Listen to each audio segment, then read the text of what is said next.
Nasib anak-anak TKI yang ditinggal ibunya pulang ke Indonesia. Kita tahu banyak sekali teman-teman yang bekerja di Taiwan itu mempunyai anak, baik itu dengan sesama TKI maupun dengan orang Taiwan. Nah, banyak juga yang statusnya kaburan, kemudian dia ketangkep atau dia pulang Indonesia, tapi dia meninggalkan anaknya begitu saja di Taiwan, seperti yang ada di Panti Harmoni dan lain sebagainya. Nah, orang tua yang berbuat dosa, anak yang harus menanggung akibatnya selamanya. Karena kenapa? Anak-anak mereka ke depan, jika hidup di Taiwan, maka nasibnya akan seperti ini.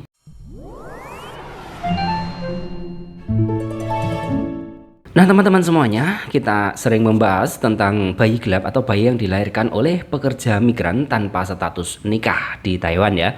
Bayi-bayi tersebut tidak dibawa pulang oleh orang tuanya ke negaranya seperti ke Indonesia. Mereka akan menjadi anak-anak tanpa nasionalitas. Pemerintah memberi jaminan agar anak-anak tanpa nasionalitas bisa memenuhi hak untuk hidup. Mereka tetap bisa hidup di Taiwan, mereka bisa mendapatkan pendidikan dan hak untuk mendapatkan perawatan medikal. Tapi, anak-anak ini tidak akan pernah mendapatkan nasionalitas negara Taiwan, meskipun bila salah satu orang tua mereka adalah warga Taiwan asli.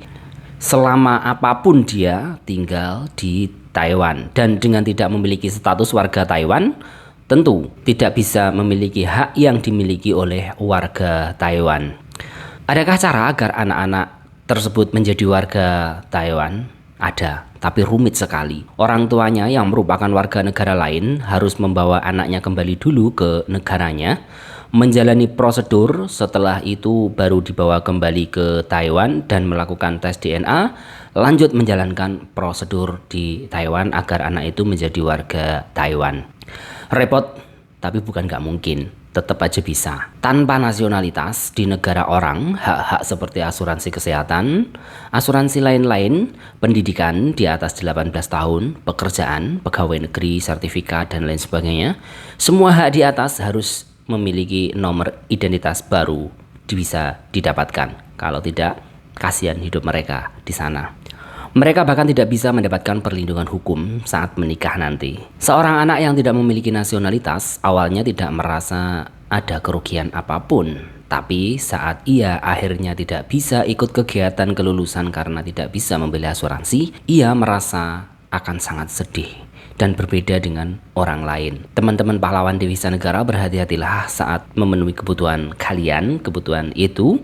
Anak-anak tak berdosa kalian, jangan tinggalkan begitu saja. Mereka tidak berdosa, orang tua yang berdosa. Jadi kalau kalian saat ini masih mempunyai anak di Taiwan, kemudian posisi kalian sudah ada di Indonesia, kalian titipkan anak-anak itu di panti, di tempat lain misalnya, ayolah dengan hati nurani kita selamatkan masa depan mereka. Kalau toh kita ingin mereka biar jadi warga Taiwan, ada caranya. Dan itu harus kita lakukan demi masa depan mereka. Kalau kita tidak mampu memelihara mereka, kalau kita mampu memelihara mereka, ya kita pelihara setidaknya sampai mereka akil balik ya.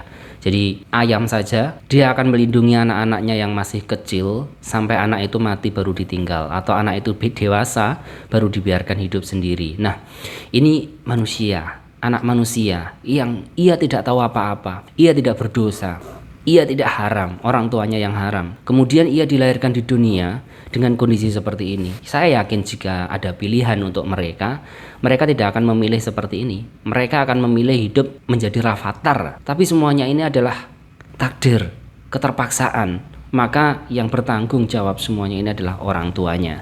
So teman-teman semuanya, apa gunanya hidup bahagia di dunia ini kalau kita punya anak, kalau kita punya keturunan, punya bayi, tapi kita sia-siakan? Itu milik Allah dan itu adalah titipan Sang Maha Kuasa. Kalau kita tidak benar-benar merawatnya sampai usianya akil balik, maka kita akan dipertanggungjawabkan nanti kelak di akhirat. Karena kenapa? Yaitu tadi, kasihan mereka di masa depan akan terlantung-lantung seperti nasib kaburan di Taiwan.